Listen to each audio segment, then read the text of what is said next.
Hola, hola, bienvenidas, bienvenidos a este martes cineclubero. Placer verlas. Hay algunos cambios de locación, me parece que hay gente que se fue a pasear ya. Empieza Hola. diciembre y hay gente que empieza a pegarse unos paseos y me da mucha envidia. Bueno, hermoso volver a encontrarlos. El Leopoldo Cineclub, como ustedes saben, un espacio organizado por el Departamento de Cultura de ATE, un espacio lindo en el que convergemos alrededor de las películas que como fuego ahí nos van calentando, alimentando y proponen varias conversaciones. La verdad que estaba viendo la grilla de todo lo que hemos visto y disfrutado este año, fue fantástico. No sé si ustedes llevan un punteo, pero yo tengo ahí la planilla de programación y digo, wow, cuántas películas y cuántas charlas hemos mantenido. Y siempre con invitados o invitadas súper especiales. Y en este caso otro lujo que nos damos, una película hermosa que tuvo un recorrido fantástico por festivales, eh, y que tenemos la suerte de hoy dialogarla junto con su realizador, con Juan Pablo Félix, a quien allí verán, está conectado con nosotros, así que bueno, te agradecemos, Juan Pablo, que estés aquí junto con nosotros en el Leopoldo Cine Club. ¿Qué tal? ¿Cómo estás? Bueno, hola a todos, buenas tardes. Gracias por estar para compartir este momento, esta charla. Así que aquí estoy a disposición del diálogo. Bueno, muy bien. Ustedes saben que pasado unos minutos comenzamos a dialogar, así que vayan ahí apuntándose en la lista de oradores, así transcurrida esta primera instancia en la que escucharemos saber un poquito a Juan Pablo acerca de cómo fue la génesis y desarrollo de este proyecto. Eh, Comenzaremos a a socializar la palabra y escucharnos. Eh, en principio, una de las cosas que me interesaba conocer de tu parte, Juan Pablo, es esa. Recién estábamos hablando, antes de comenzar el encuentro, acerca de lo complicado que es este arduo camino de la dirección, la realización y cómo se llega finalmente hasta la película. Y comentaba Juan Pablo lo importante que es que en ese proyecto se juegue algo de lo personal, es decir, ahí haya algo que estés contando que sea gravitante para vos, más allá de que pienses, ¿no?, que es algo interesante de compartir, y uno siempre está esperando esa devolución, que la película crezca en el otro, pero hay como un fuego interno, interior, ¿no?, que va alimentando ese proyecto, y me gustaría saber, en este caso, en esta película que está afincada en un lugar muy peculiar de nuestra geografía, bueno, ¿qué se juega de vos en esta película y qué ha hecho que crezca y que llegue a ser lo que es? Eh, sí, mira, esta película es muy extraño el recorrido de la película. Si hay algo que creo que descubrí con hacer esta película es cómo salen los monstruos internos que uno tiene, ¿no? De la propia vida, que uno les va poniendo forma, lo convierte en ficción, pero no dejan de ser siempre recuerdos, inquietudes que uno tiene de la vida. Y después lo que me parece maravilloso, que en mi caso personal me pasó con esta película, es cómo uno puede estar, esto lo digo después de haber terminado todo el proceso de hacer la película, ¿no? Cómo uno puede intentar alejarse tanto de su propia realidad, llevar una historia de ficción a un lugar muy lejos de donde uno vive, ponerle otro nombre a esos personajes, ponerlo en una cultura que quizás no es del todo la tuya, en la diaria, en el día a día, en la manera de vivir.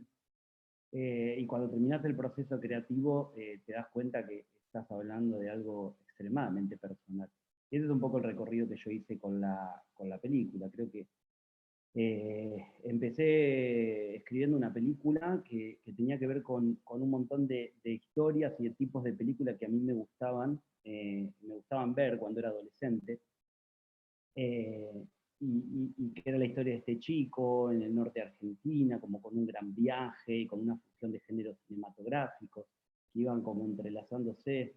Y nada, lo que me parece fascinante del proceso artístico es cuando termina uno la película y la ve alejada, después que la montó y la ves en un cine un año después, y te das cuenta que es tan personal, o sea, que ese chico, lo que le pasa a ese chico tiene que ver con muchas cosas de mi propia vida, y a veces decís, ¿cuánto me tuve que alejar para poder hablar de esto? ¿No? Y bueno, un poco ese es el proceso y creo que es el proceso creativo que yo tuve, ¿no? Que no fue tan literal, ni siquiera fue tan cerca del documental, ni del neorrealismo quizás de mi propia vida, sino que fue tratando de alejarme lo que más podía, usando los recursos cinematográficos para contar esta historia, pensando que no estaba hablando tanto de mí. Y sin embargo después sale como encuentro como al inicio de la película una premisa que podría ser autobiográfica de alguna manera. No tanto por la relación que le pasa a él con los adultos, pero sí como hay algo de esa pregunta que se hace este niño del mundo de los adultos, que es algo que a mí me pasó en mi adolescencia, ¿no? De no comprender mucho. Ahí recién mencionabas, una de las características de la película es eso, ¿no? Como que uno ve cómo se van conjugando o poniéndose en danza un montón de elementos que convergen provenientes de distintos estilos, de distintos géneros. Por momentos nos presentamos frente a un drama familiar, pero en ocasiones también hay elementos que tienen de road movie. Está este elemento gravitante de esto que ahora se llama coming of age, ¿no? Las películas de maduración. Hay algo del policial también que en algún momento asoma. Todo aquello participa sin que el tono de la película sea lastimado, es decir, hay una orientación, digamos, y la convergencia de todos esos recursos no termina desviándonos, no es que nos va tironeando en el camino, llevándonos de un lado al otro, nunca dejamos de sentir que hay un trayecto que estamos recorriendo y sin embargo hay un montón de elementos que van convergiendo en él. Sí, creo que ese fue uno de los grandes desafíos de contar esta película, para mí en lo personal. Yo realmente, bueno, enlazando un poco con la pregunta que me hiciste anteriormente, escribí esta película sin la conciencia debo confesar que fue el impulso de la ópera prima, el impulso artístico de vomitar algo, tipo yo digo vomitar porque es cuando uno se pone a escribir sin conciencia y larga, ¿no? Y escribí este guión mezclando cosas que a mí me gustaban, y al guión de esta película le fue muy bien internacionalmente, o sea, el guión como proyecto ganó muchos fondos a lo largo en todo el mundo que me permitieron financiar la película. Y cada vez que el guión era apoyado, es como que yo de alguna manera más me asustaba, porque, porque yo veía los riesgos que tenía esta película para ser filmada, pero decía, pero evidentemente a la gente le gusta esto, si no, no ganaría. Y así era como una bola, ¿no? Mientras más grande se hacía el proyecto, también era más incertidumbre. Y bueno, y es algo que filmándola me di cuenta que esa duda o ese riesgo que tenía yo con la película, estaba bien que lo tenga, porque existía, porque era un mega viaje, tipo, hacer esta película. Un mega viaje personal para el protagonista y también un desafío para todo el equipo de cómo hacer esta película sin perder el naturalismo que ese chico tiene y que vaya atravesando esa fusión de género para contar un relato universal, único, de crecimiento, como vos decís. Eh, Creo que justo ahora Alfredo Castro, quien interpreta al padre, está acá en Buenos Aires, está filmando otra película y comimos anoche con él, cenamos, y justo hablamos de eso. De que me dice, pero ¿qué película me hiciste hacer? Como que nos reíamos porque a medida que íbamos filmando la película, Alfredo me decía, pero yo nunca entendí que también era un policial. ¿Viste? Decía, yo nunca entendí, porque te atrapa tanto la relación del padre con el hijo, que bueno, uno va por ahí, ahora está filmada, pero cuando no estaba filmada uno iba siguiendo el recorrido emocional de los personajes. Pero te distraías y no eras tan consciente de todo lo que pasaba. Claro, cuando nos fuimos a filmar al medio del desierto, en la quebrada, y iban pasando tantas cosas como que los actores me miraban y me decían, ¿cómo vamos a filmar esto? Digo, porque era todas las semanas una cosa distinta, digo, competencia de baile, desierto, road movie. Ahora, tipo, se pelean en el desierto. Era como muy difícil. Pero bueno, nada, qué sé yo, fue maravilloso y creo que tampoco ni yo ni nadie del equipo nos vamos a olvidar nunca de esta película, porque fue un gran desafío filmarla, realmente.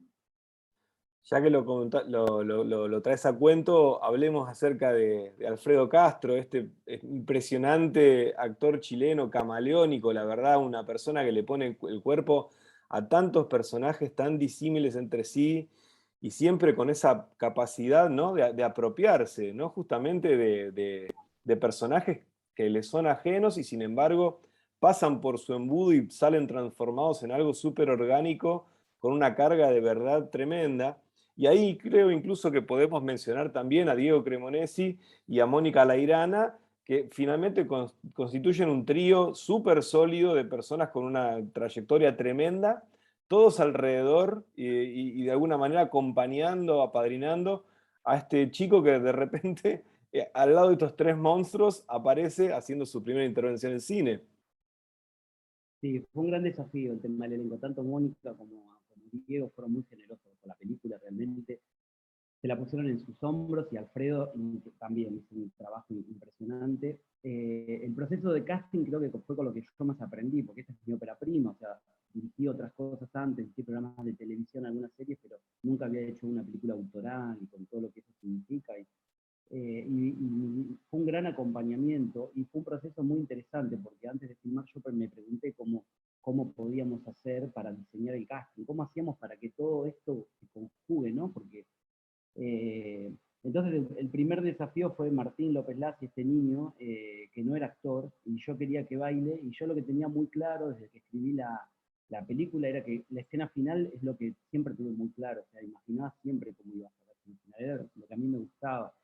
Eh, entonces, hablando con María Laura Berch, que es una directora de casting, eh, sacamos una conclusión un año antes de filmar la película de que era imposible que un niño actor pueda interpretar a este niño si nosotros queríamos que la revelación de esa danza que hace sea el acto, la catarsis, ¿no? Como la revelación, tipo, también que hace que se revele el personaje en ese momento, ¿no?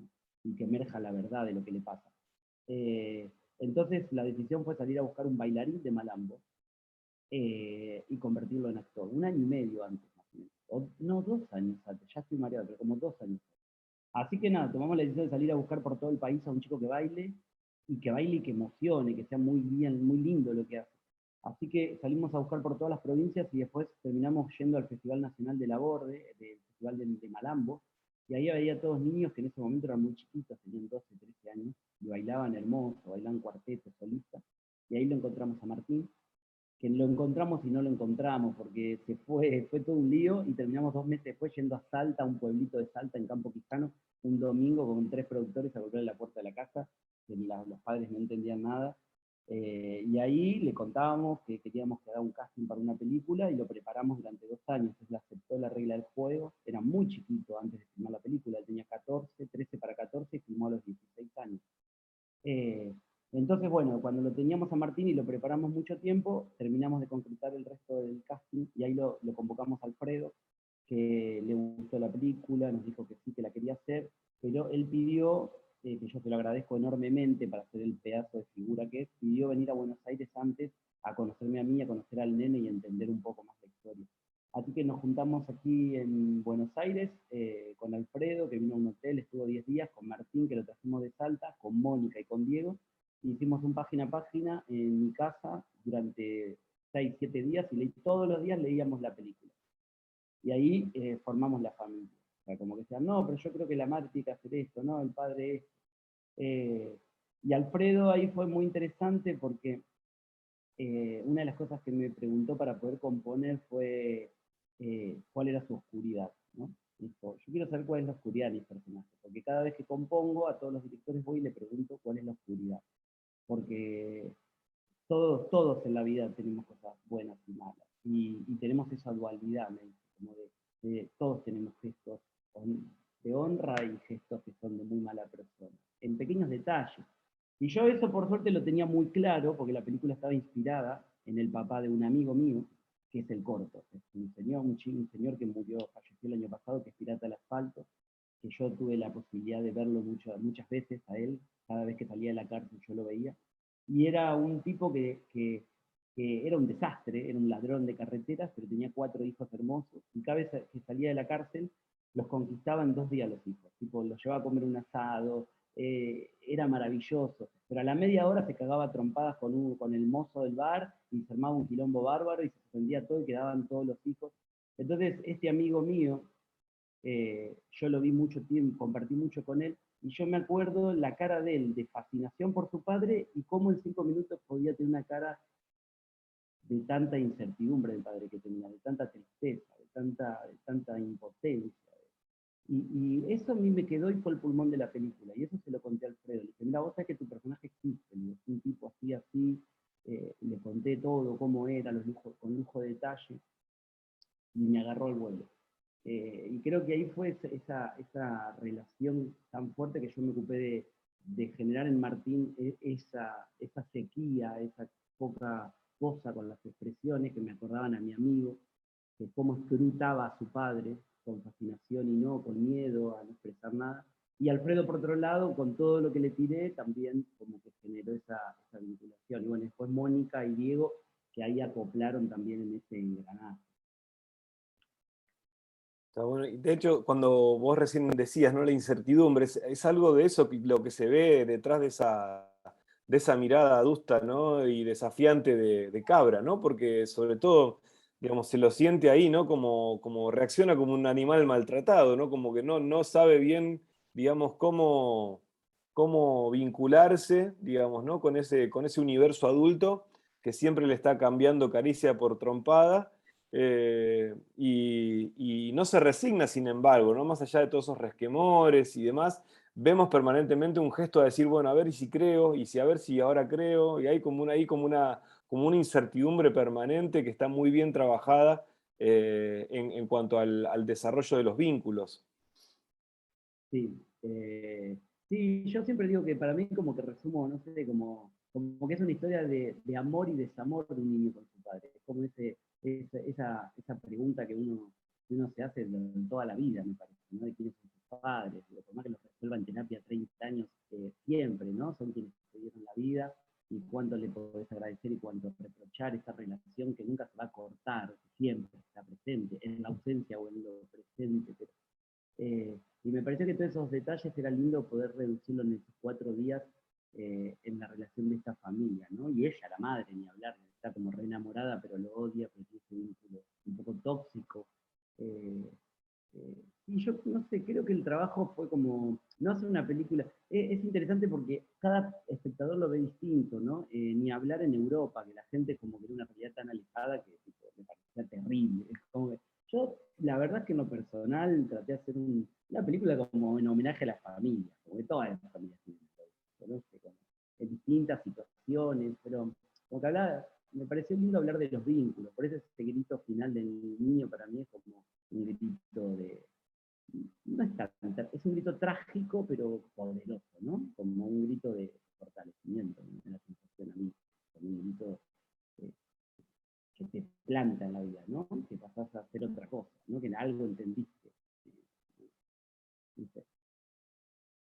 Está bueno en ese sentido cómo articula la danza, ¿no? En relación a todo este proceso que va transitando Cabra, porque por un lado, bueno, está ya la danza en sí, ¿no? Que es tan vital, ¿no? Está tan llena de vida, pero a su vez también uno siente en la propia danza como una amenaza latente, permanente, que está eso en la película, ¿no? También mezclado un poco la vitalidad de ese chico también y esa amenaza constante que se cierne alrededor de él. E incluso también me pareció interesante esta idea del espejo, ¿no? Cuando él ensaya la danza, ¿no? Esta ausencia del referente que de repente se confirma cuando él crece, madura y, digamos, viéndose a sí mismo, ¿no? Como que ese espejo representa la ausencia de ese padre, de esa figura fuerte a la cual mirar, ¿no? En la cual mirarse también. Eh, y en ese sentido me parece que está bueno esto, la idea de decir, bueno, en quién me sostengo, ¿no? ¿Cuál es mi punto de apoyo? Y pensar en la tradición, ¿no? Porque él finalmente, esa herencia que está fracturada, que es quizás la paterna, asoma representada en la danza, en la tradición del malambo. Sí, yo creo sí, la tradición o también yo creo que el arte, ¿no? Como el arte como, no sé, digo, a veces suena un poco naif, pero el arte como salvación. En mi caso yo bailaba como el nene, el protagonista, yo bailaba también, yo bailaba tango, no bailaba malambo, pero iba a todas competencias, torneos bonaerenses, un montón de competencias. Y me encantaba ir a competir y estar todo el día con el profesor, igual que en la película, que me cagaban a pedo y que tenía que subir a los escenarios, y el jurado y los nervios. Después lo convertí en el cine, o sea, dejé de bailar y empecé a hacer cine y empecé también que las tesis, que estudiar cine, que los concursos, que filmar películas. Y al fin y al cabo el arte es algo que puede utilizarlo para escaparse de su propia vida y para distraerse y hacer algo que te apasiona mucho es algo que te sostiene mucho. Entonces me parece que desde ahí, qué sé yo, salvando las distancias, en este chico, lo imagino, qué importante, ¿no? El rol del profesor, el rol de la pasión, ¿no? De sostener todo un equilibrio ahí, porque imagínate con todo lo que le puede pasar con este padre o con la madre o con lo que sea, este eje que tiene, ¿no? Que es importante cuando uno encuentra desde muy joven la pasión en algo, ¿no? Como se encuentra. Y me parece que eso, no sé, es lindo, es algo que creo que lo hice en la película, pero que lo sigo pensando, digo, más allá que lo confirmé haciendo la película y cuando termino y veo a veces la película, digo, bueno, al fin y al cabo puede tener errores, no, esta película, cosas, pero con la escena final es como algo que me sigue gustando siempre, ¿no? Como que digo, bueno, en lo personal no es que me gusta de ego, digo, como autoralmente, como sigo confirmando la idea, ¿no? El mensaje, ¿no? Que ni nada es tan bueno ni nada es tan malo, ¿no? Como esta crisis, pero también esta fortaleza, ¿no? De hacer lo que te gusta, ¿no? Ante lo que te pasa. Y eso que con respecto a lo de la tradición, que decís, hay algo que tiene la película que por ahí no. Algunas personas lo leen, pero que yo tampoco quise ser explícito, es más un acto, un hecho de inspiración. Pero yo siempre otra cosa que le dije a Alfredo Castro cuando hice la película, cuando estábamos por filmar la película, era que yo le dije que lo había elegido a él porque cuando yo escribí siempre había pensado que era un tipo blanco el padre de este chico, no era era un tipo ajeno al norte argentino, un tipo con raíces inmigrantes.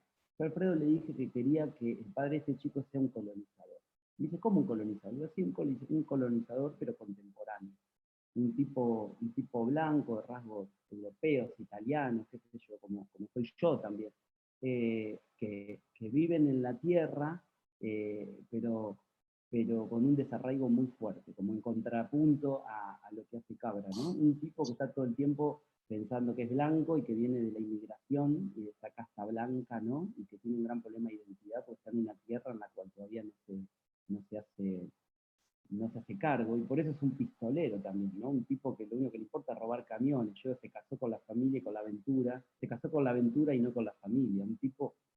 Un machista, hijo de nadie, tipo.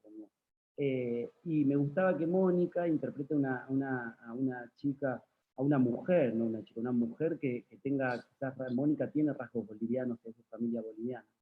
Y me gustaba que conformar esta familia y que el hijo que tengan, justo me pareció bien la rosca que baile malambo, que es el gaucho, ¿no? Que es el producto del mestizaje.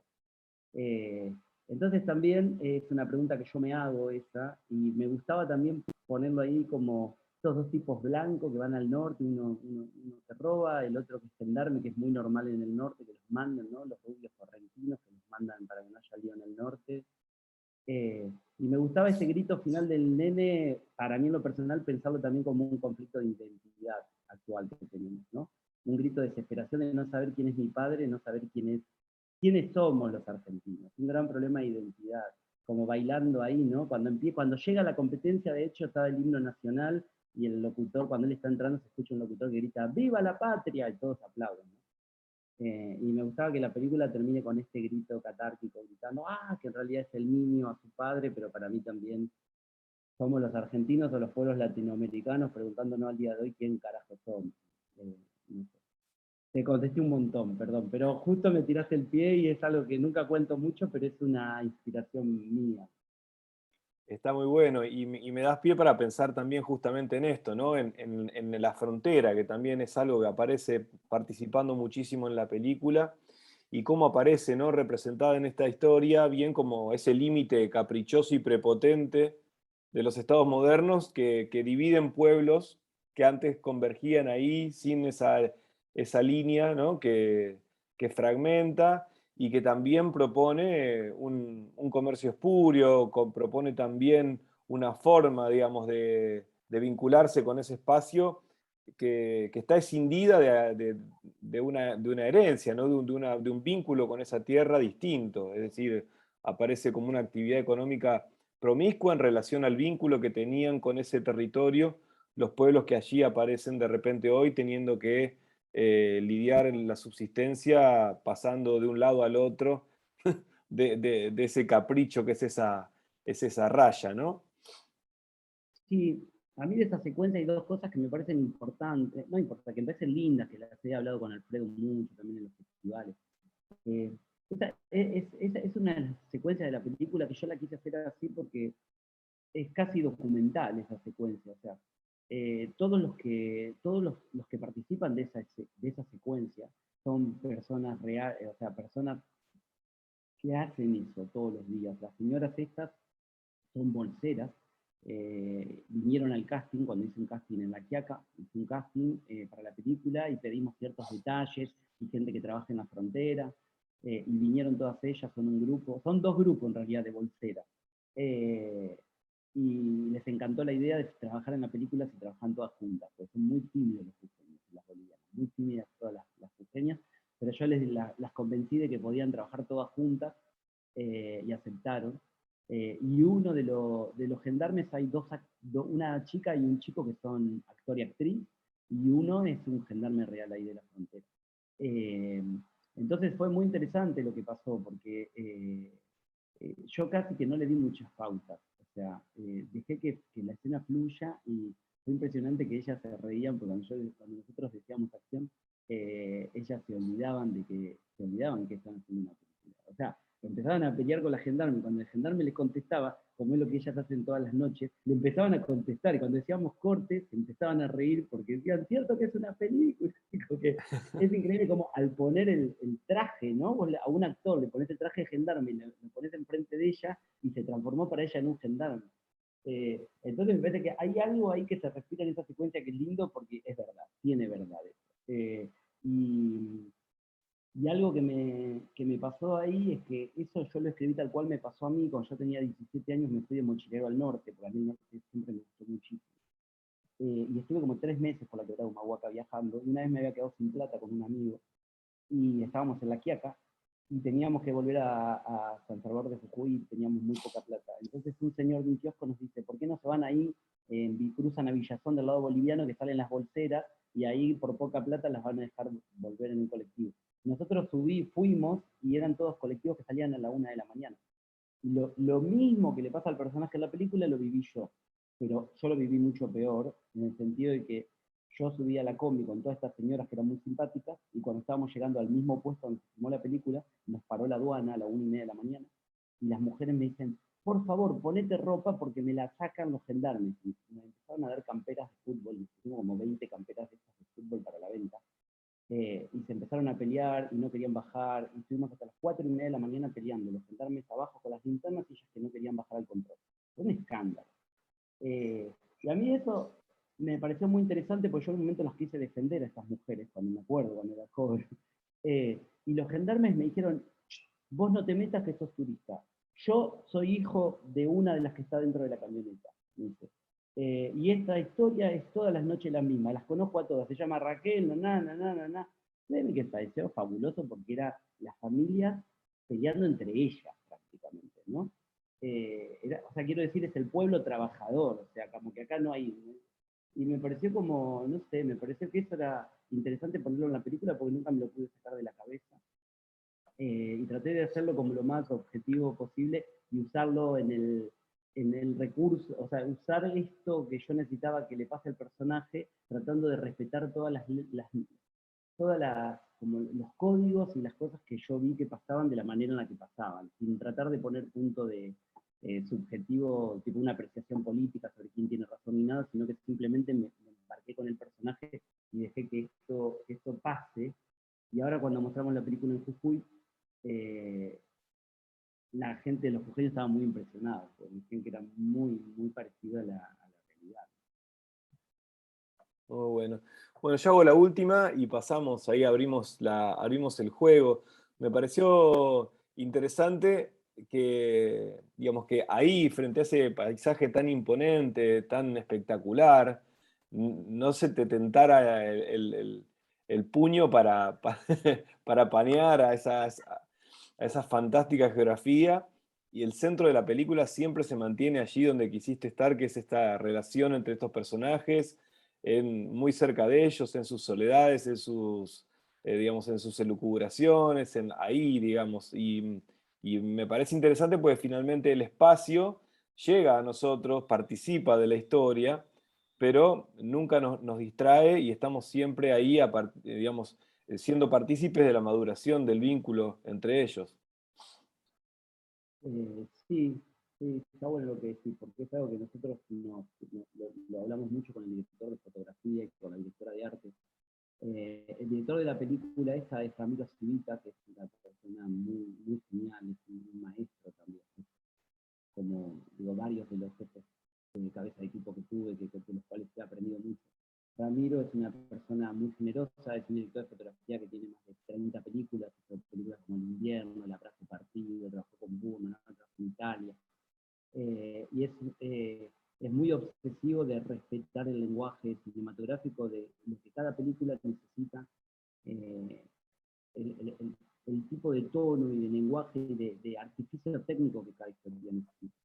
Entonces yo hablé mucho con Ramiro de este tema, y lo que estábamos de acuerdo los dos es que como ya el guión era complicado, pensamos que era bueno usar una cámara en mano, bastante sucia por lo general, o un trípode, como pensarlo como un cine clásico, ¿no? De última algún carrito de travel, una cosa así como bien señorial, por llamar así, como bien.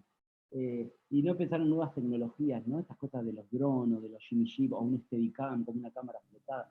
Porque nos parecía que ya el relato, ya que la propuesta que yo tenía para filmar ya tenía mucho de lo que tiene que ver con los recursos cinematográficos en el guión. El guión tenía mucho género cinematográfico. Entonces nos parecía que para respetar la región, para respetar a estos personajes, teníamos que esquivar todo lo que sea una puesta en escena en sí por el solo hecho de que algo sea lindo o por el solo hecho de que haya una tecnología que hace que algo sea encantador de ver. Entonces desde ahí lo primero que hicimos fue tachar esos rostros de colores, tachar los planos generales que no iban con la historia.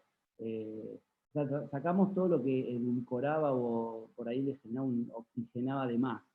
Y creo que fue una muy buena decisión que tomamos entre los dos, porque yo la pude filmar mucho más tranquilo la película. Como que cada vez que miraba el monitor era mucho más grato, ¿no? Que a mí me gusta. Es una cámara que siempre estaba a la altura de los ojos del niño, y escrutaba todo desde ese punto de vista. Por lo general, ese fue el trabajo que hicimos. Y también otra cosa, la luz natural, ¿no? Usamos muy poca luz artificial en la película. A veces hay películas, depende del director de fotografía, que para hacer la habitación del niño puede ser que uno corte la calle y ponga 50 faroles para que entre una luz hermosa por la ventana. Y lo que hacíamos como código también con Ramiro era siempre parar en un lugar donde íbamos a filmar y ver dónde estaban las luces de la calle reales. Y lo que por ahí hacíamos simplemente era, como por ahí decía, mira, esta cuadra tiene 3 foquitos nada más, en la Quiaca. Bueno, entonces respetábamos esos 3 foquitos, lo que sí por ahí con grúas o algo poníamos más luz, pero en el mismo lugar donde estaba ese foquito. O sea que nunca agregábamos luces artificiales por el solo hecho que el plano quede más bonito, sino que generábamos más luz. Lo que sí yo después con la directora de arte hice un gran trabajo de poner muchas lámparas, se usan muchas lámparas en Bolivia que compran cosas, y sí a veces con lámparas generábamos puntos de luz y estas cosas, pero tratamos siempre de ser muy generosos con el lugar, ¿no? Entonces, creo que fue una manera de amortizar el golpe de esta fusión de géneros en un lugar con el que creo que había que ser respetuoso y para que se retire la verdad de ese lugar. Buenísimo. Bueno, muchas gracias, Juan Pablo, por todas las cuestiones del detrás de escena que alimentan nuestro conocimiento acerca de cómo se termina una película y cómo se la compatibiliza con una poética, con una intención autoral. Está genial. Así que bueno, es momento de empezar a escucharnos entre todos. Así que saludamos a nuestros amigos de Facebook. Le avisamos que si la próxima semana se quieren sumar a la charla, escriben a leopoldo.cineclub@gmail.com y a partir de ahí se suman acá a la ronda que comienza Graciela. ¿Cómo estás, Graciela? Ahí está, ahí hay volumen. Bien, bien, Diego, hola. ¿Qué tal, Juan Pablo? Me gustó mucho, mucho tu película, la verdad que la trama es muy atractiva, tiene mucho suspenso, y unido a ese trasfondo que hay en la historia que vinculada a este pirata del asfalto está todo el hecho de este adolescente, ¿no? Que está en ese trayecto de transformarse en hombre y ante las dudas que le plantea este padre, tan seductor que lo atrae y que al mismo tiempo lo decepciona, ¿no? En cuanto a eso, yo estaba pensando por lo que decías del malambo, ¿no? Digo, el malambo en realidad es un baile viril, así que está muy vinculado al paso este, ¿no? De la adolescencia al adulto, no es cualquier danza. Vos nos contabas cómo habías elegido al actor, ¿no? Que hace de Cabra, López Lachi. Y yo te quería preguntar cómo hiciste para conseguir que Alfredo Castro trabaje en la película. Y bueno, también Mónica Lairana, me supongo que todos son gente ocupada. ¿Cómo hacías para congeniar las agendas? ¿Cómo los convenciste de trabajar en un clima tan inhóspito como el de La Quiaca, donde la altura puede jorobar? Y por lo que vos me decís, todo un tiempo de preparación muy largo hasta que empezaste a filmar. Bueno, gracias. No, gracias a vos. Sí,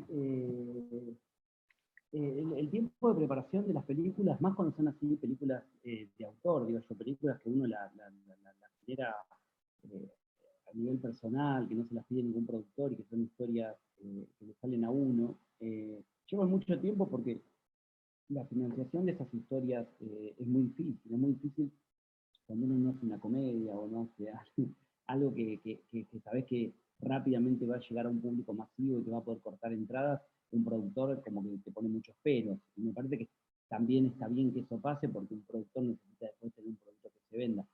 Eh, Depende la cantidad de plata que pone para eso. Pero bueno, cuando uno arriesga a hacer un cine de autor, por suerte existen un montón de fondos, como el INCA y fondos internacionales, donde uno aplica a comités de evaluación y explicas por qué querés hacer la película, y vas pasando, y eso va llevando meses, y meses, y meses, y meses, hasta que tenés toda la plata para filmar la película, pasan unos cuantos años, y en ese momento, en ese proceso uno también va procesando la historia, ¿no? Y va mutando la historia, va cambiando, vas pensándola, la vas haciendo crecer. Entonces creo que también a la vez cuando uno quiere hacer algo tan autoral, termina, es como que sirve ese proceso tan largo de conseguir la plata, porque en cada reunión, en cada fondo, en cada carta de intención, vos vas a veces como formulando ideas que después te hacen, que te rebotan ahí en la cabeza y vas creando algo interesante. Y entonces el proceso es largo, pero yo creo que a veces está bien, está bueno también. A veces no, a veces es muy largo, pero a veces está bien. Y con respecto a los actores, por suerte, y más que nada en Latinoamérica, calculo, los actores son muy agradecidos, por lo general, en que les lleguen historias particulares, autorales, a diferencia de lo que uno a veces piensa, que los actores, si no es una película grande de TNT, no te van a dar pelota. A los actores les gusta mucho arriesgar en óperas primas.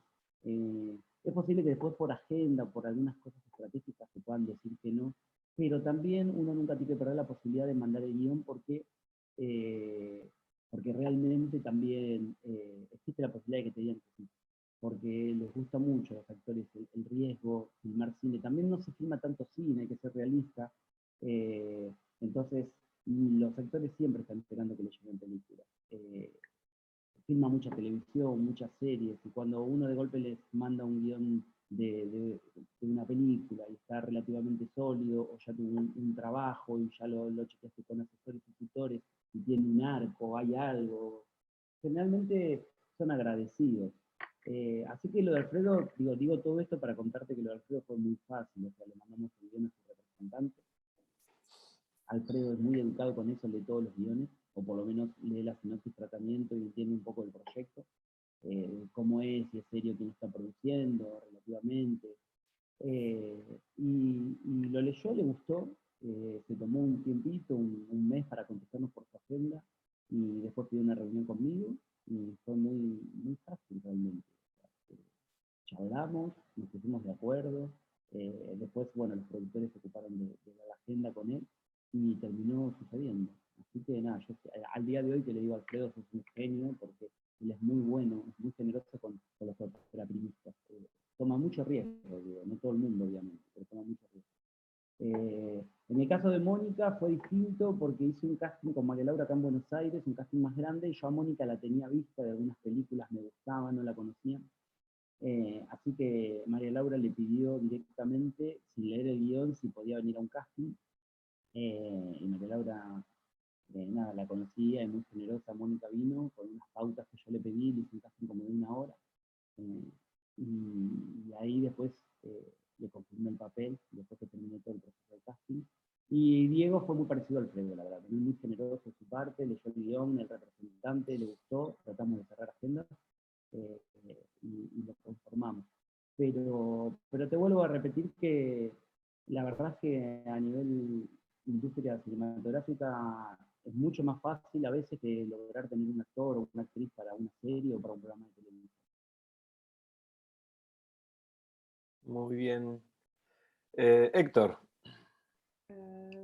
y Cristina, ¿cómo están? Los dos, ¿qué tal? Bien, bien.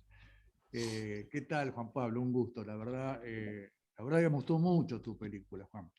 Me gusta además que se empieza a tomar nota que hay otro, digamos, que hay un país, ¿no? Que hay una realidad. En tu caso vos lo filmás desde, digamos, desde un cineasta de Buenos Aires, ¿no? Y no tomás el hecho turístico, ¿no? Sino que te fundís en la realidad. Por supuesto, como no sabía que vos conocías La Puna, no sabía que conocías Jujuy, habla sí, realmente de un conocimiento de la zona. No, eso aparte. Y me alegra mucho que el cine esté tomando, digamos, cuenta de lo que no toman otras artes, ¿no? O sea, el cine se ha convertido en una expresión de un federalismo, ponerle un término así vago. Yo la vi, después repasé algunas escenas y ahí, claro, también veo que estaba en la fotografía Civitas, y realmente hay fotos que son maravillosas. Y hay una composición que haces ahí. Para mí la película tiene 2 o 3 escenas, tiene un montón de escenas, un montón. Pero la escena del bar, cuando ellos cruzan el puente para ir a Tilcara, y la escena del carnaval. Está, digamos, comienza la escena del bar con una simetría perfecta entre donde está el corto y Cabra. Es perfecta, que se sienta en la ventana del bar y como todo tipo que va a ver un espectáculo le molesta a la gente que está afuera. Gordo, correte, que si no ves que me tapás, ¿viste? Es perfecto, tener silla a los 2 lados, creo que no conté la botella de cerveza, pero también. Después va cambiando, empieza plano, contraplano.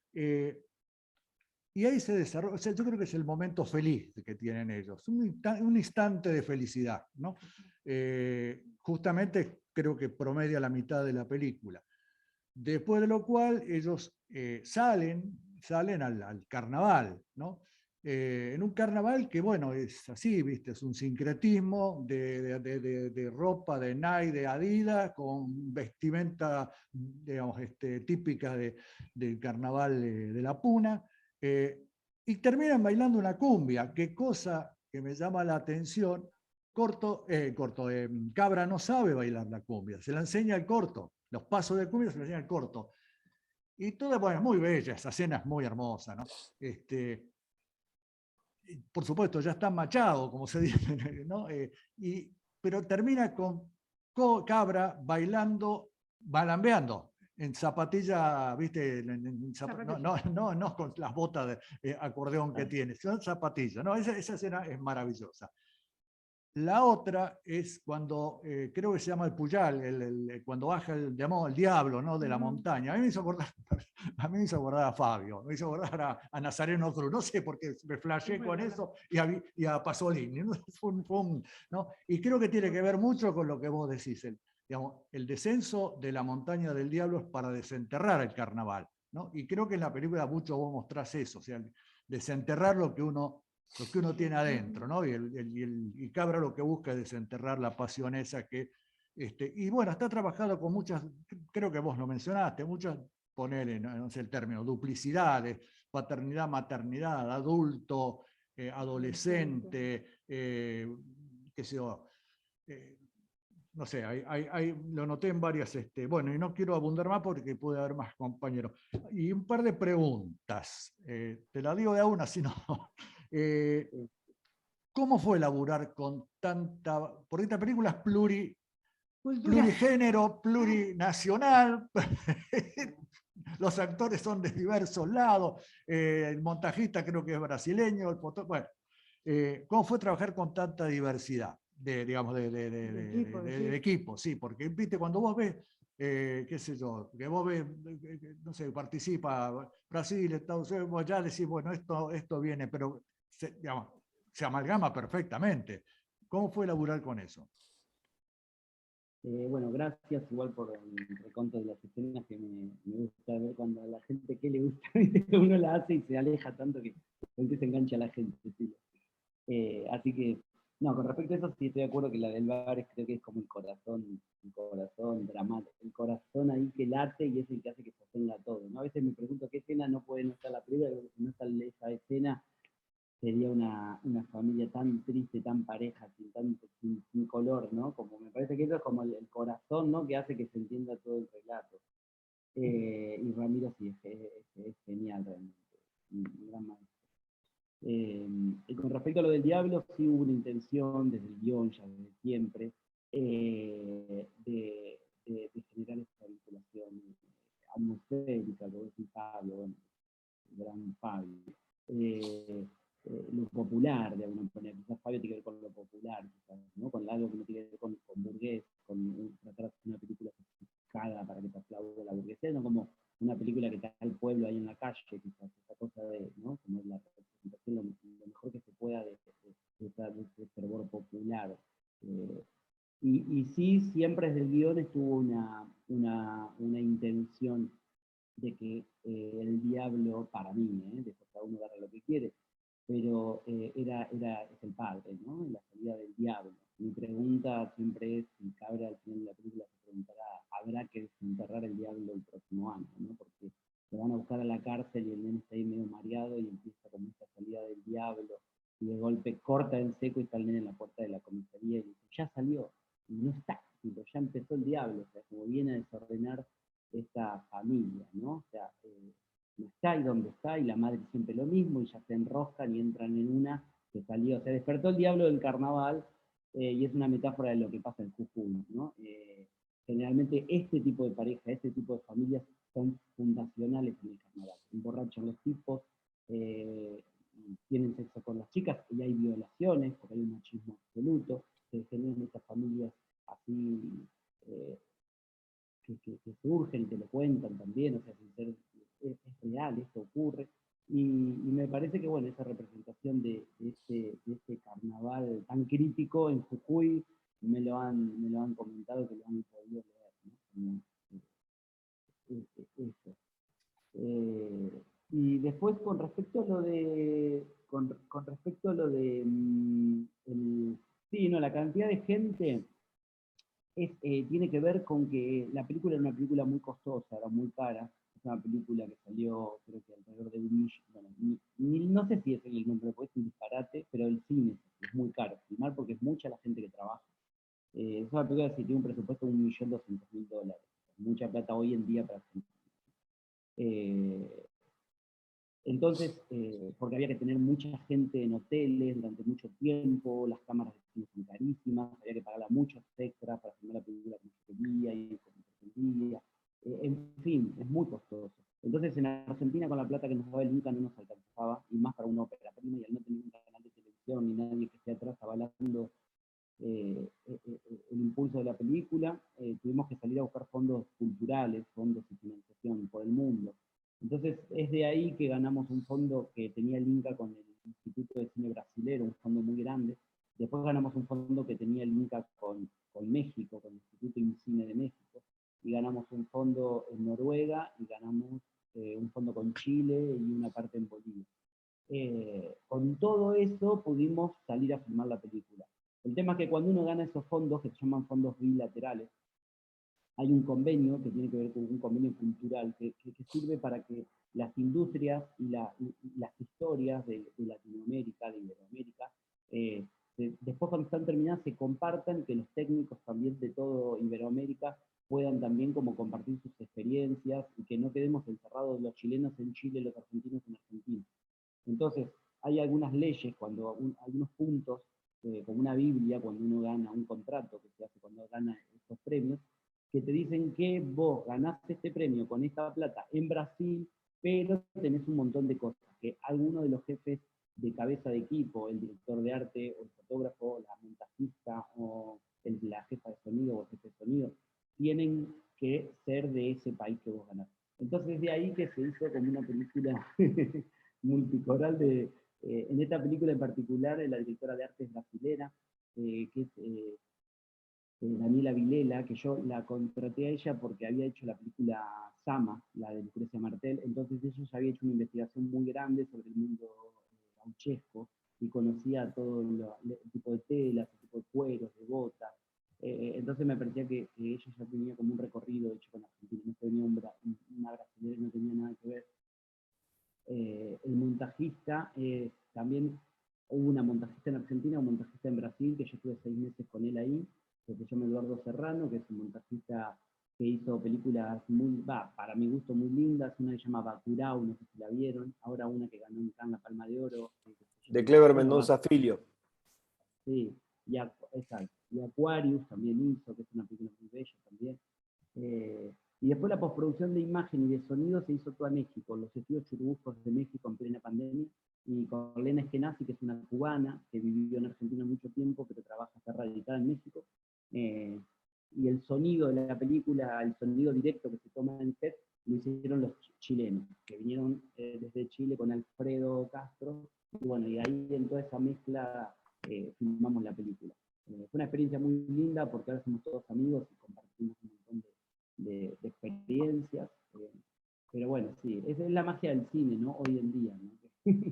Que genera eso, ¿no? Para poder filmarlas uno hace como unos rompecabezas gigantes defendiendo la historia, porque si no haces eso, tenés que empezar a sacar extras, tenés que sacar locaciones, y la película que vos escribiste termina quedando así, y no es la película. Entonces son decisiones que uno toma, o achico la historia para poder filmarla y la dejo muy, muy, muy pequeña, o me tomo 2, 3, 4 años más y salgo a buscar plata por el mundo para tratar de filmarla. Nosotros apostamos por ahí y tuvimos la suerte que nos fue bien, no siempre sale bien. Pero bueno, fue, como podríamos decir, un caso de éxito, que no sé si me va a volver a pasar con otra película. Una pregunta más, así después habla Alicia. La película no ha tenido todavía distribución comercial, quiero decir, no se estrenó en sala, ¿no? Sí, en Argentina tuvimos que estrenarla por un tema también técnico del link, que se estrenó el mes de septiembre, estuvo en los cines durante un mes, pero bueno, estábamos saliendo de la pandemia, entonces por ahí capaz que estuvo más que nada en Buenos Aires, estuvo como en 25 cines, creo, en Buenos Aires. Salió en bastantes salas incluso. Sí, hasta enero estuvo. Está bien, no. Sí, Ahora en enero tenemos la posibilidad, lo que pasó con la película en sala es que se hizo un embudo porque muchos productores no estrenaban su película por la pandemia, y ahora lo que está pasando es que durante noviembre y diciembre creo que están estrenando, no sé, más de 30 películas argentinas. De alguna manera nos estamos ayudando entre todos a que cada uno tenga su espacio. Nosotros logramos estar un mes en cartel, pero bueno, después ya venían otras películas que tenían que estrenar, y lamentablemente la tuvimos que sacar. Pero por ahí en enero tenemos, ahora quizás estemos de vuelta en algunos cines. Y se está dando eso, ¿no? La dinámica del reestreno ahora. Digamos, las películas que estrenaron en pandemia vuelven a salir porque, bueno, fue medio raro todo eso. Sí, bien, Alicia. Sí, ¿qué tal, ¿Cómo estás? Juan? ¿Cómo estás? Me encantó a mí la película también, me gustó mucho todo, es decir, el todo como funcionó. Me detuve por un momento la sensación por mitad de la película, digo, pero ¿qué es todo esto que se está viniendo de, como vos decís, ¿no? Esa cosa polisémica, esa cosa que se abría como un caleidoscopio, la historia, ¿cómo hago para sintetizar todo esto? La frontera, el carnaval, el chico con el malambo, que es el psicólogo de él, no necesita psicólogos, se da unos buenos zapateos y ahí pone toda la ira, ¿no? Que se ve aparte la cara.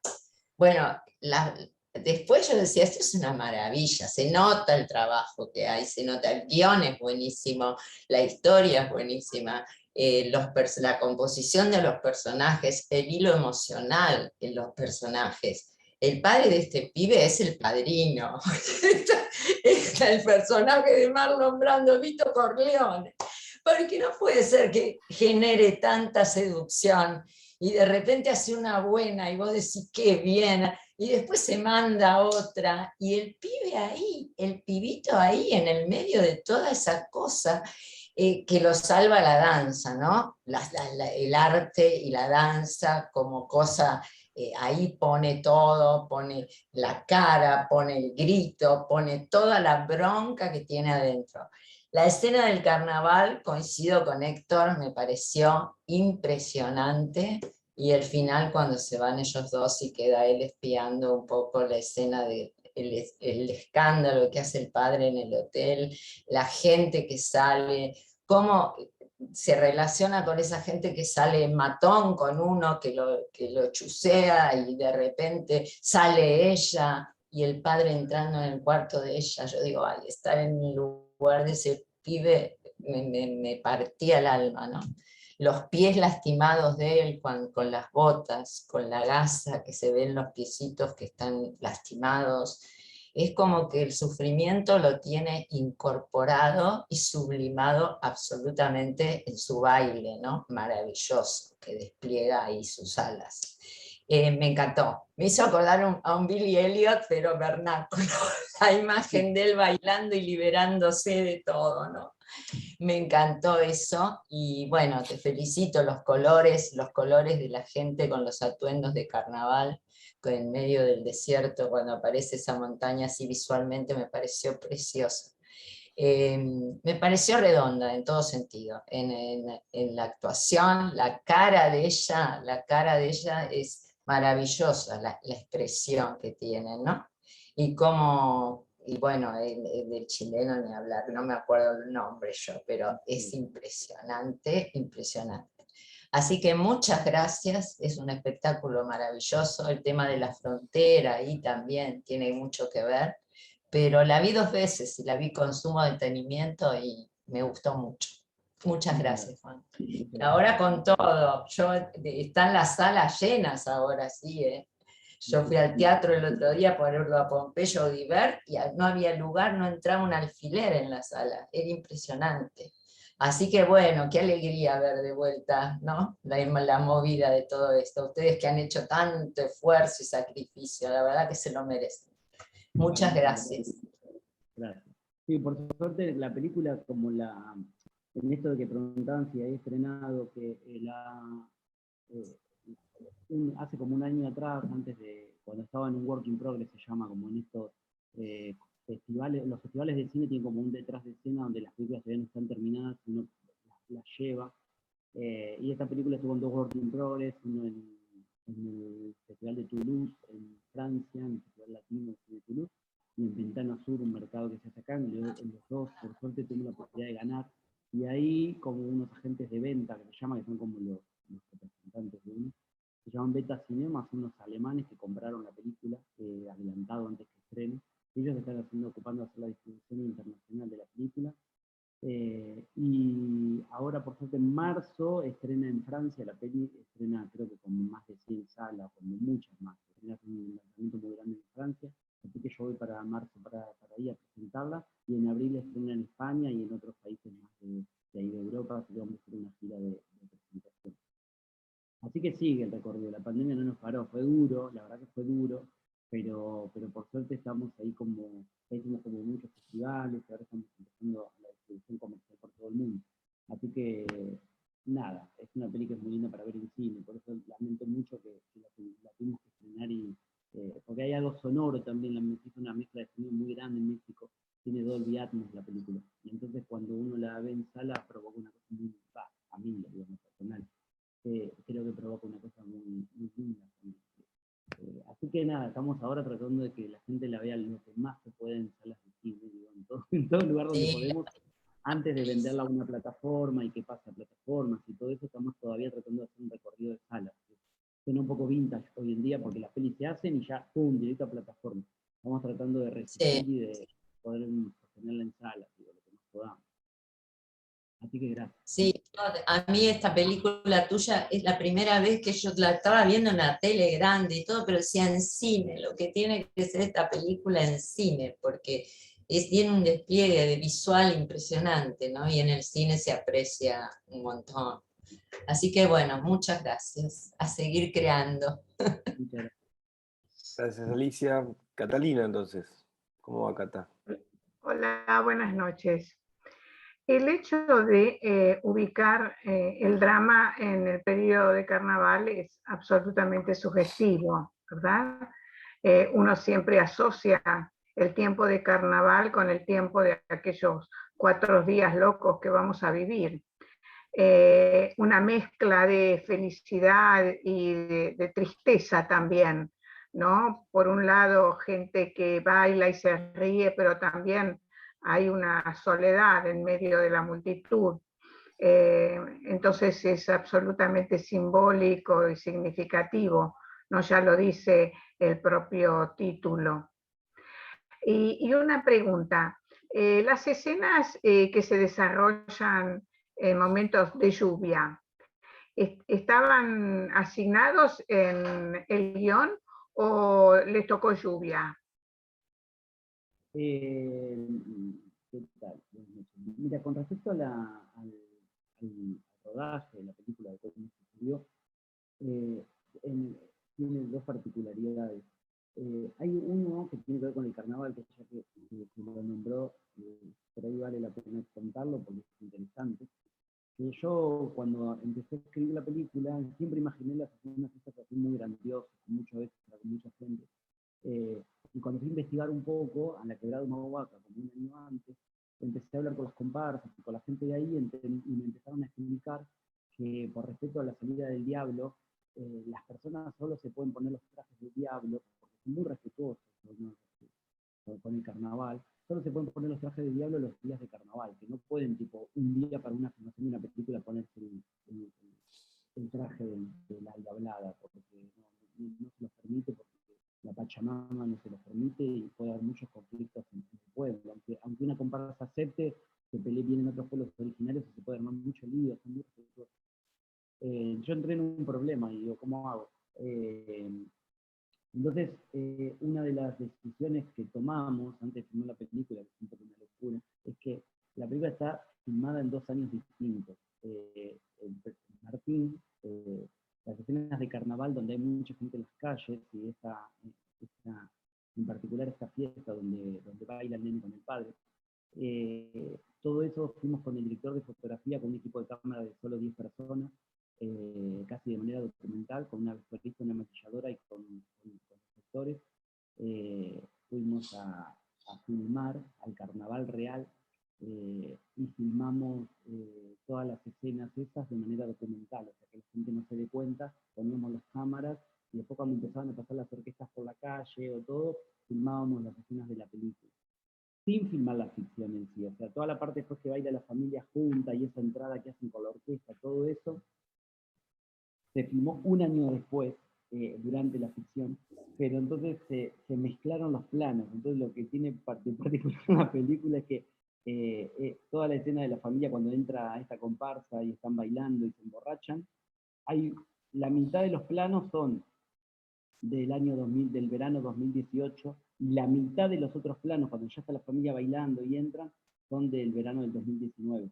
Lo que hicimos fue en el 2018 ir de manera documental, mirar cómo era toda esa fiesta, cómo estaba toda la gente, dónde estaban las luces ubicadas.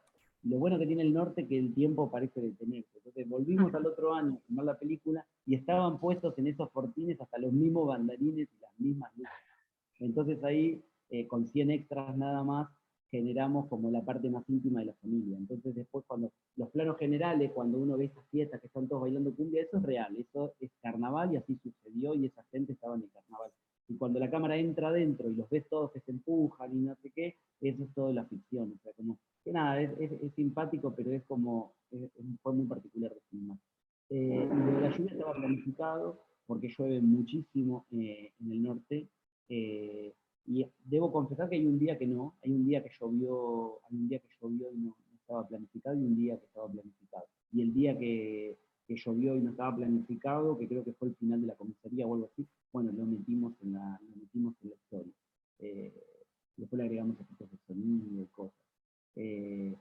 que, bueno, el norte tiene esa particularidad también, que uno a veces piensa que hay sequía y que no, y no las yungas donde está el Salvador de Jujuy, en verano llueve muy, muy seguido. Así que nada, bueno, eso fue un poco la parte documental. Gracias, gracias. Bueno, ¿hay alguna pregunta más?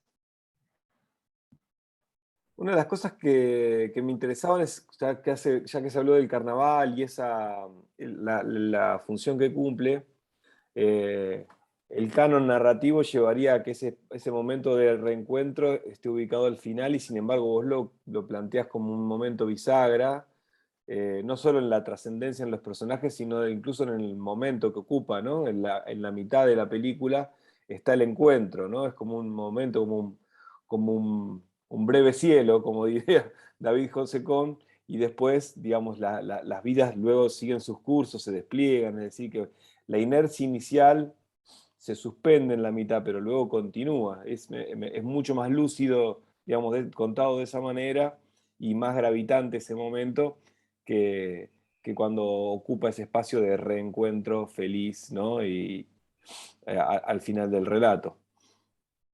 Sí, creo que eso fue algo de escribir la película, en el momento del guión que salió así, de que esté a la mitad, porque creo que está un poco en la estructura narrativa, por así decirlo, digo, en el cuento bajado a papel, estructuralmente como que yo pensé que, claro, que este chico empieza la película muy concentrado por bailar sus ensayos en un mundo como su propia normalidad, no sé qué es normal, pero para él su normalidad es ir a los ensayos y estar con esa madre, y estar con esa madre. Y que cuando sale el padre, de alguna manera revoluciona, ¿no? Como revoluciona a esta vida tipo tan cotidiana que tiene este chico.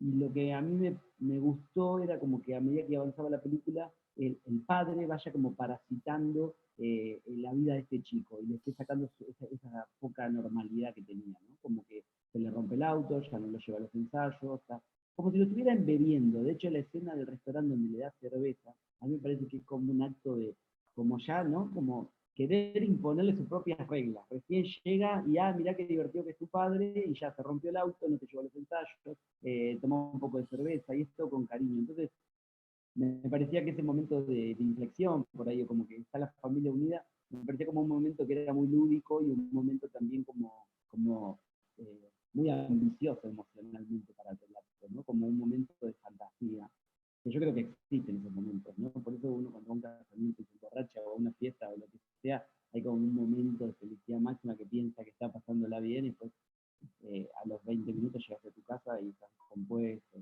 no fue tanto, pero es como esa energía. Me parecía lindo ponerlo a la mitad de la película, porque yo siempre tenía claro que era totalmente irreal.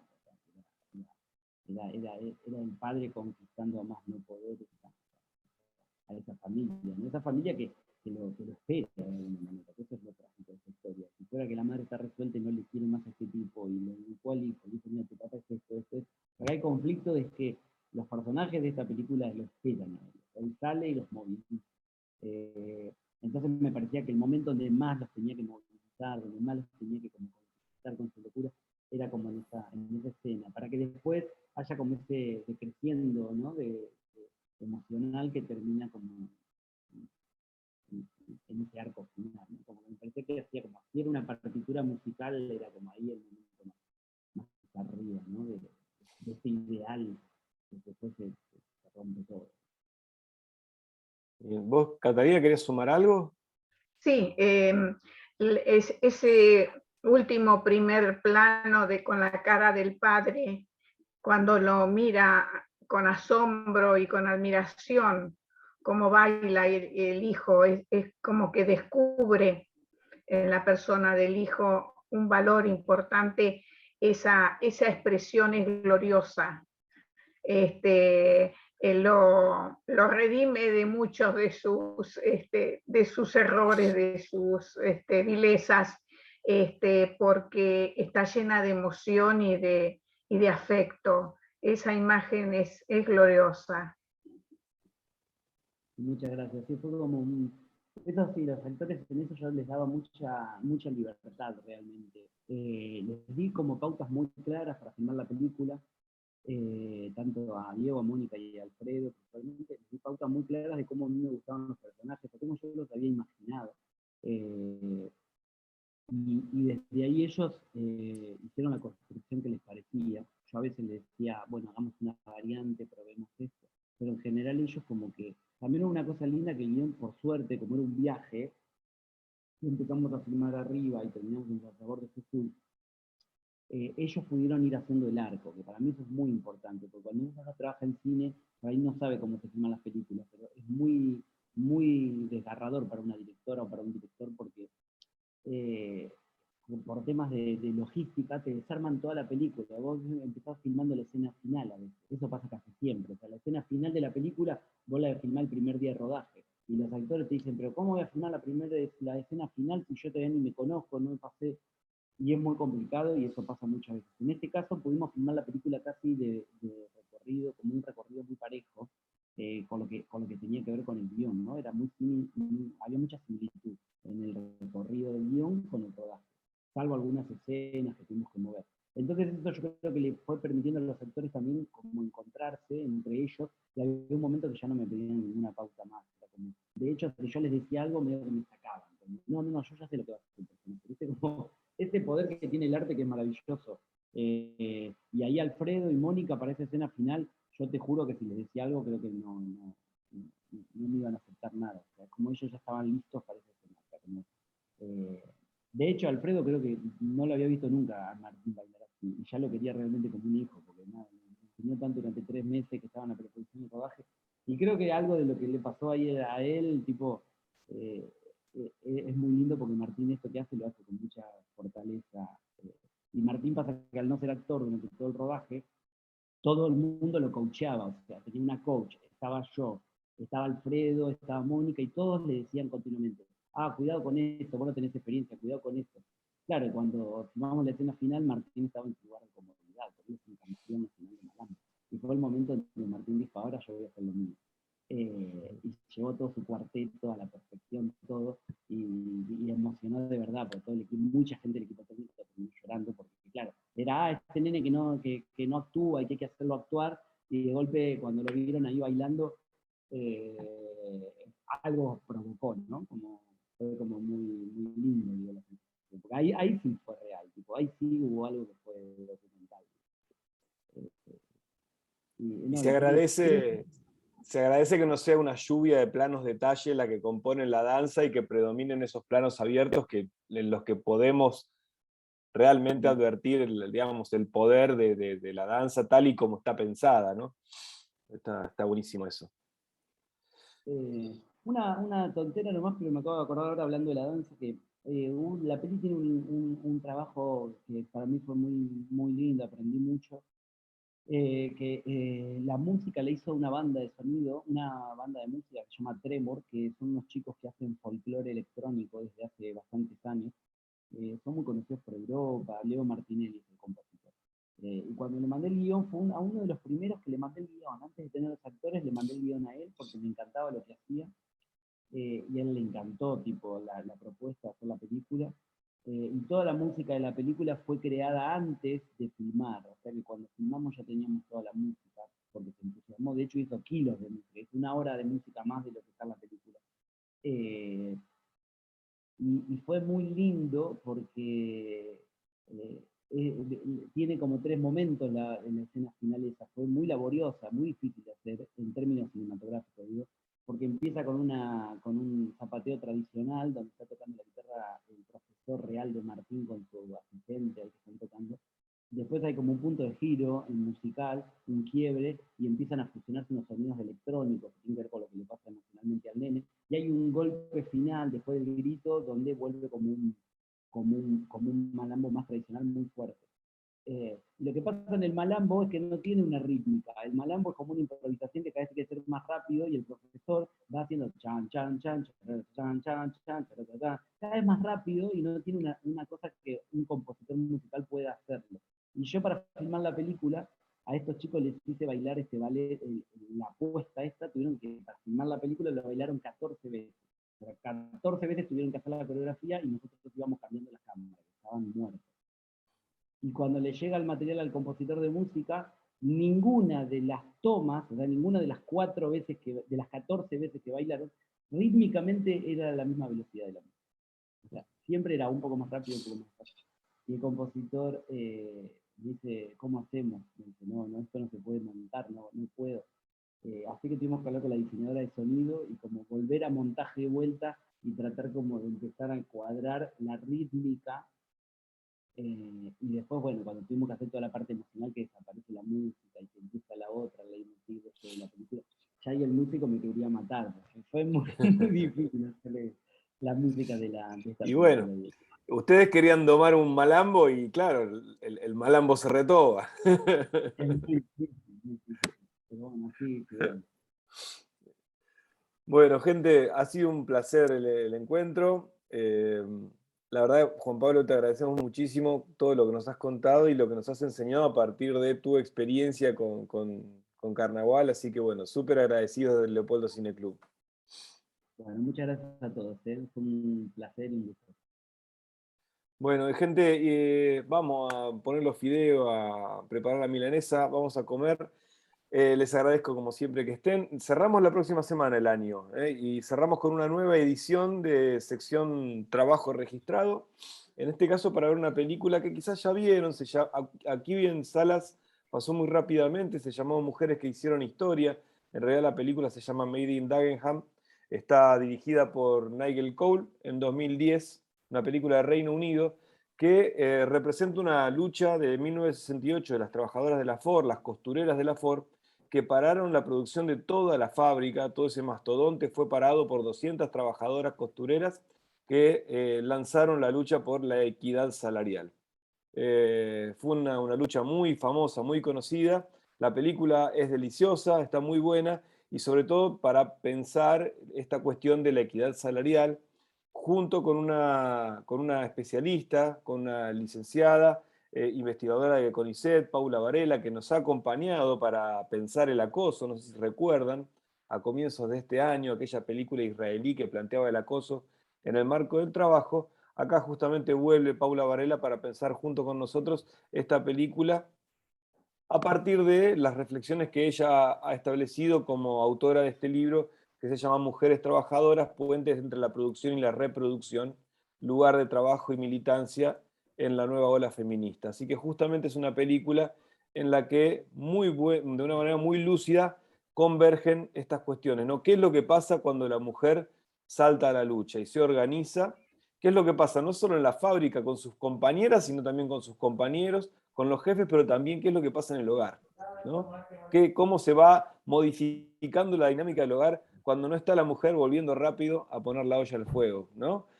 Así que bueno, un montón de cosas súper interesantes para ver alrededor de esta película, que es con la que cerramos el año en el Leopoldo Cine Club, así que bueno, espero que vengan. Bueno, Juan Pablo, un placer haber compartido con vos este encuentro, ¿eh? Un abrazo grande y bueno, linda semana para todas y todos. Gracias, buenas noches.